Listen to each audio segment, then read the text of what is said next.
The sound of breaking glass shattered the silence of our home. I stood there, staring at the remnants of what used to be our wedding photo, now scattered across the hardwood floor. 10 years of memories reduced to sharp edges and broken promises. The date on my phone mocked me, May 15, 2024. Our anniversary. The day I discovered that everything I believed about my life was a carefully constructed lie. 12 hours earlier, I had woken up with a smile, excited about surprising Sarah with the anniversary dinner I'd been planning for weeks. The reservation at Le Jardin, where we had our first date. The vintage wine from the year we met. The custom-made bracelet that took 3 months to design. Everything was perfect, or so I thought. I'm Jack Montgomery, and this is the story of how my wife's forgotten anniversary became the key that unlocked a door I wish had stayed forever closed. The morning started normally enough. Sarah was already gone when I woke up, nothing unusual there. She often left early for her marketing firm, especially when they had big client presentations. I sent her our usual good morning text, "Happy anniversary, beautiful. Can't wait for tonight." No response, but I wasn't worried. She was probably busy with meetings.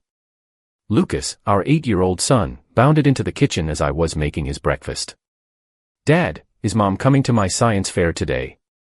His brown eyes, so much like Sarah's, looked up at me hopefully. I hesitated, remembering Sarah mentioning something about a crucial client meeting. "I'll be there, buddy," I assured him, ruffling his hair. "Mom might be tied up with work, but we'll take lots of pictures for her." The slight droop in his shoulders didn't escape my notice. It was becoming a familiar sight lately. As I dropped Lucas off at school, my phone buzzed. Finally, Sarah's response, swamped with the Peterson account. "Might be late tonight." No mention of the anniversary. No acknowledgement of our special day. Just work, always work. I threw myself into my own job, trying to ignore the growing unease in my stomach. As a senior investment manager at Bradford Associates, I had plenty to keep me occupied. But my mind kept drifting to Sarah, to the increasing distance between us over the past few months. The science fair was at 2 p.m. Lucas' project on renewable energy won third place.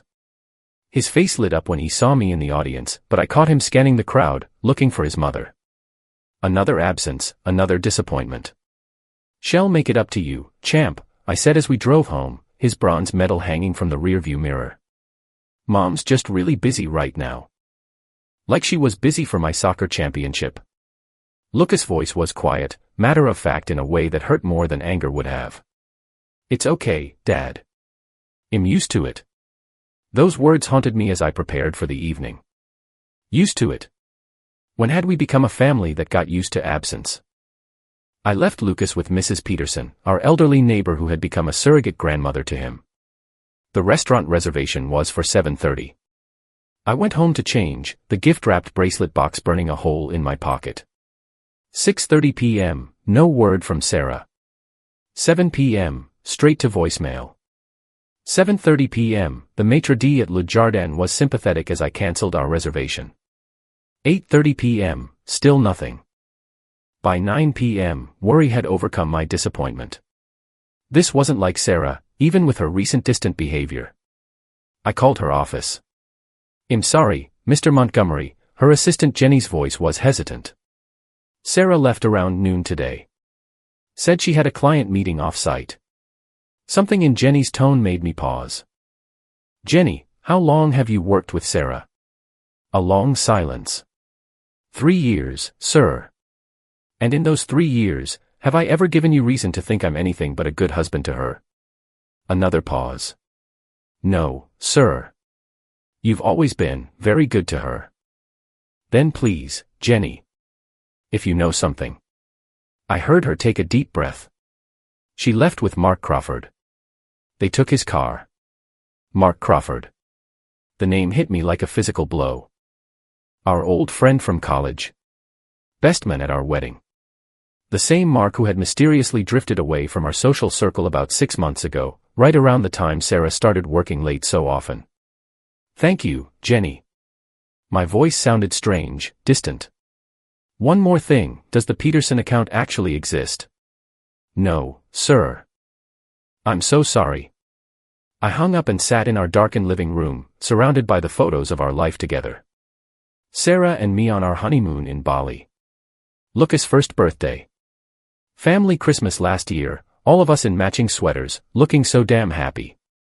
Was anything real? My phone buzzed, a text from Mark's wife, Emma, call me. It's important. The next 20 minutes changed everything. Emma had suspected for months. She had hired a private investigator. She had proof, photos, hotel receipts, text messages. 6 months of lies. 6 months of late meetings and client dinners.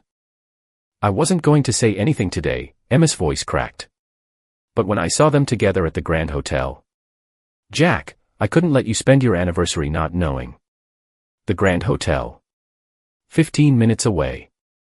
The same hotel where we had spent our wedding night. I don't remember driving there. I don't remember taking the elevator to the 8th floor, where Emma said they would be. I do remember the sound of Sarah's laughter through the door of room 827. That familiar, beloved laugh that used to be my favorite sound in the world. I didn't knock. I didn't confront them. I simply turned around and went home. Took our wedding photo off the wall. Stared at Sarah's smiling face until my vision blurred. And then I let it fall. The sound of breaking glass must have carried, because Mrs. Peterson came over with Lucas. Jack. Is everything okay? We heard. She stopped at the sight of me kneeling among the shards of glass, clutching the photo of my smiling, lying wife. Dad. Lucas' voice was small, scared. What's wrong? I looked up at my son, my beautiful, innocent boy who was used to his mother's absences. Who deserved so much better than this. Nothing's wrong, buddy, I managed to say. Just dropped a frame. Why don't you go back with Mrs. Peterson for a bit longer? Dad needs to clean this up. After they left, I picked up my phone and sent 2 messages. To Sarah, hope the Peterson account is worth it. Don't hurry home. To Emma, thank you for telling me. What do you want to do about this? Her response came quickly, make them pay. I looked at the broken glass scattered across the floor, catching the light like tears. Make them pay. Yes. But first, I needed to understand. I needed to know every detail of how the woman I loved, the mother of my child, could throw away 10 years of marriage for cheap hotel rooms and secret meetings. I opened my laptop and began to write, documenting everything I knew and everything I suspected. Every late night. Every missed family event. Every strange phone call and unexplained expense. If I was going to destroy the facade of our perfect life, I wanted to do it thoroughly.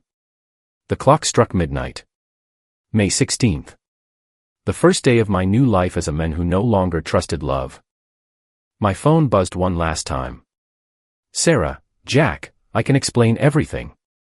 I didn't respond. Instead, I opened our safe and removed the files I had gathered over the years, financial records, property deeds, insurance policies. Everything that tied our lives together. Everything I would need to untangle them. Let her come home to explain. Let her try to justify betraying not just me, but our son. I had a different story to tell now, and this time, I would be the one controlling the narrative. The real question was, how far was I willing to go to make sure justice was served?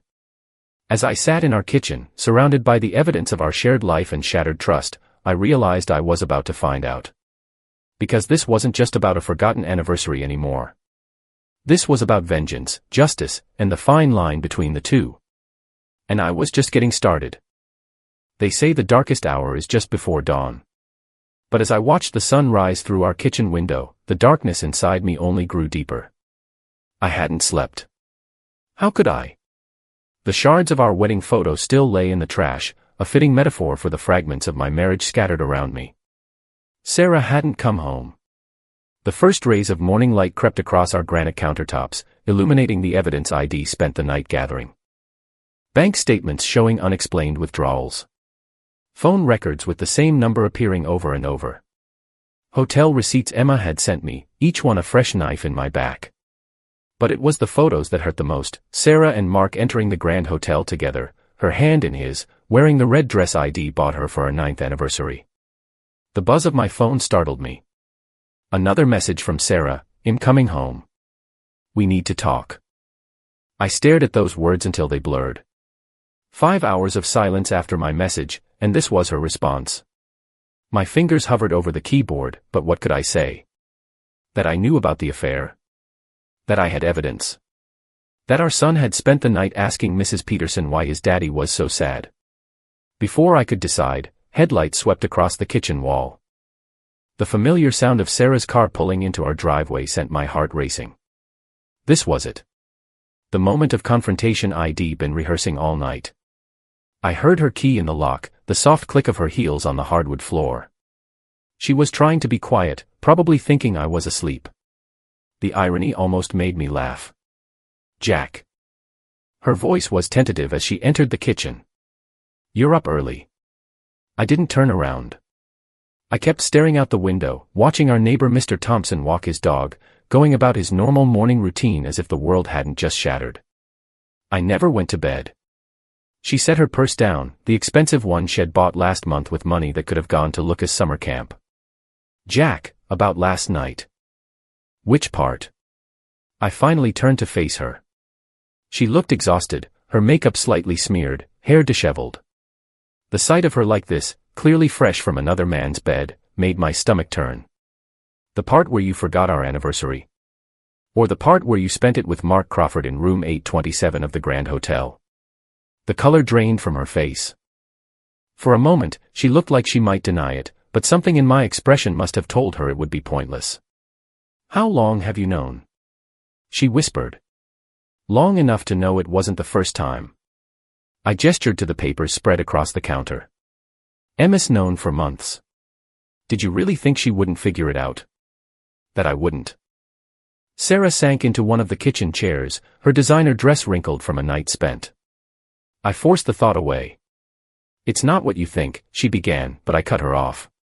"Really?" "Because I think my wife has been sleeping with my best friend for at least 6 months.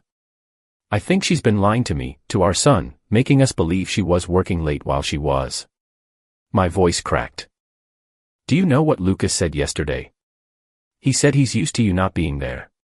Our 8-year-old son is used to his mother choosing everything else over him." Tears welled in her eyes. "I love Lucas. You know I do." "Do I?" "Because love usually involves showing up. Being present. Not missing his science fair to meet your lover in some hotel." She flinched at the word lover. "Jack, please. Let me explain."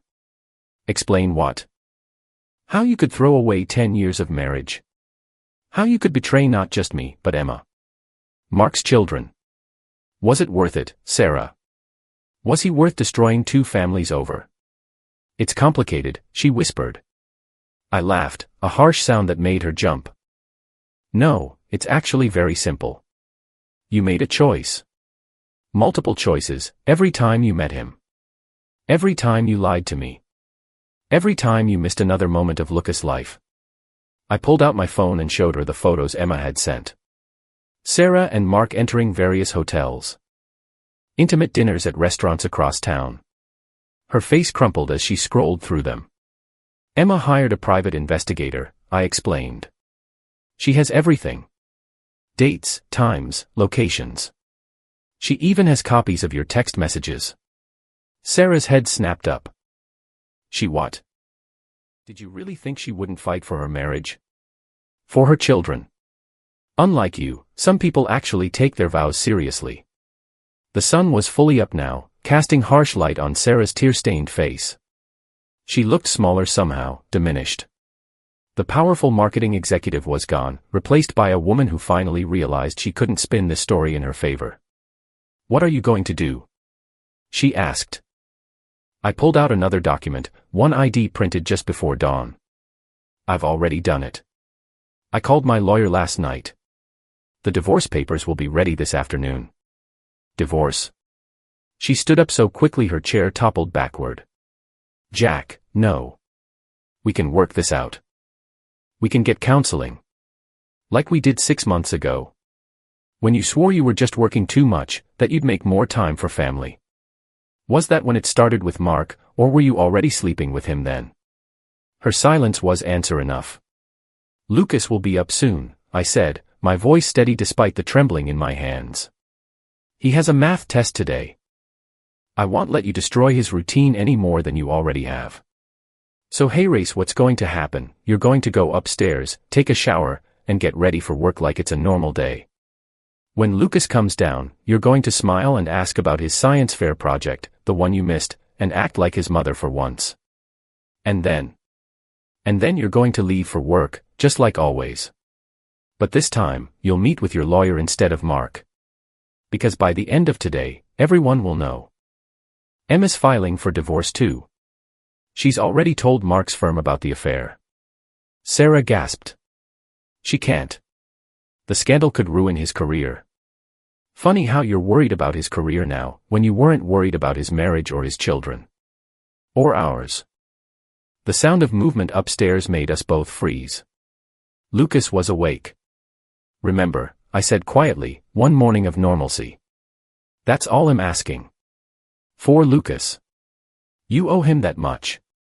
Sarah nodded, tears streaming down her face. As she turned to head upstairs, I remembered something. Oh, and Sarah. The bracelet I bought you for our anniversary. I'm returning it today. But don't worry, I'm sure Mark can buy you something nice with all the money he's been embezzling from his firm. She spun around, eyes wide. What are you talking about?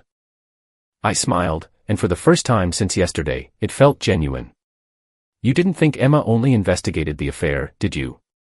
Let's just say Mark's going to have bigger problems than a divorce. The SEC is very interested in some of his recent transactions. The sound of Lucas' bedroom door opening ended our conversation. Sarah hurried upstairs to change, leaving me alone with the morning sun and the weight of what was to come. I gathered the evidence into a folder, tucking it away just as Lucas bounded into the kitchen. Morning, Dad. Is Mom home? Yes, buddy. She's just getting ready for work. I started making his breakfast, trying to keep my voice normal. How about pancakes today? With chocolate chips? Sure, champ. Whatever you want. As I mixed the batter, I heard Sarah's shower running upstairs. In a few hours, our carefully maintained facade would crumble. The lawyers would be called. The papers would be filed.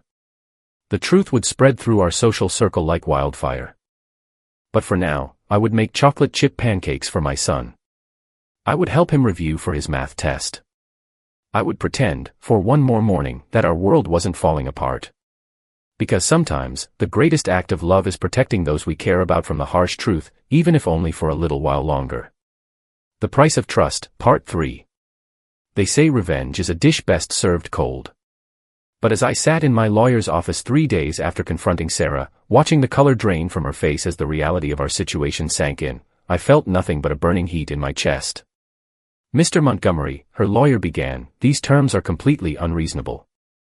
I leaned back in my chair, maintaining eye contact with Sarah as David, my attorney, responded. On the contrary, given the circumstances, they're quite generous. Your client violated the fidelity clause in their prenuptial agreement. She's lucky we're offering anything at all. Sarah's perfectly manicured fingers gripped the edge of the conference table. She hadn't expected this.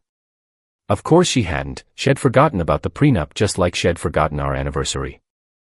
But I remembered. I remembered everything.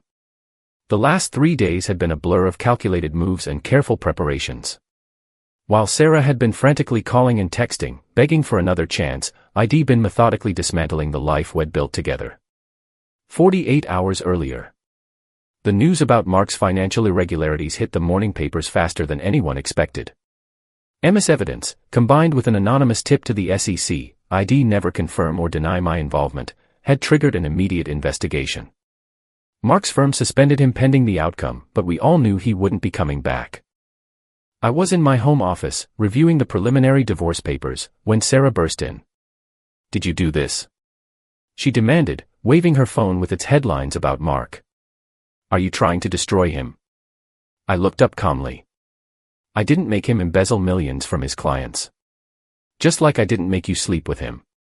Hell, go to prison, Jack. Probably. I turned back to my papers. Funny how actions have consequences. She sank into the chair across from me, her anger deflating. What happened to you? The Jack I knew would never be this cruel. The Jack you knew died on his 10th wedding anniversary. I met her eyes. You killed him. 24 hours earlier. Lucas was struggling. Despite our best efforts to shield him, kids at school had started whispering. The wives of Mark's firm partners all knew Emma, and news traveled fast in our social circle. Our son might not have known the details, but he knew something was wrong. Dad? He asked as I tucked him in, his small voice trembling. Are you and Mom getting divorced like Tommy's parents? I sat on the edge of his bed, my heart breaking. Lucas, sometimes grown-ups make mistakes.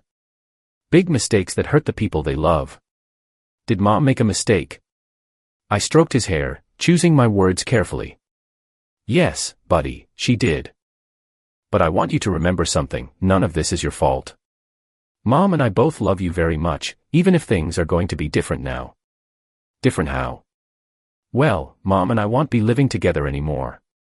But you'll still see both of us, and we'll both still be your parents. He was quiet for a long moment. Is that why she's crying in her room all the time?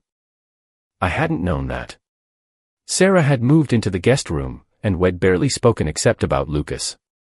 The thought of her crying alone didn't give me the satisfaction I'd expected. Sometimes, I told him, people cry because they realize too late what they've lost. Present moment. The house belongs to both of us, Sarah was saying, her voice bringing me back to the lawyer's office.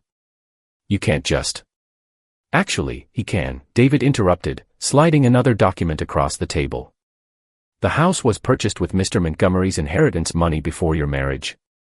It's specifically excluded from marital assets in your prenup.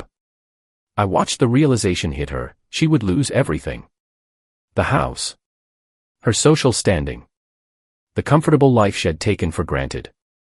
Mark was under investigation, his assets frozen. He couldn't help her even if he wanted to. Jack, she pleaded, think about Lucas. He needs his mother.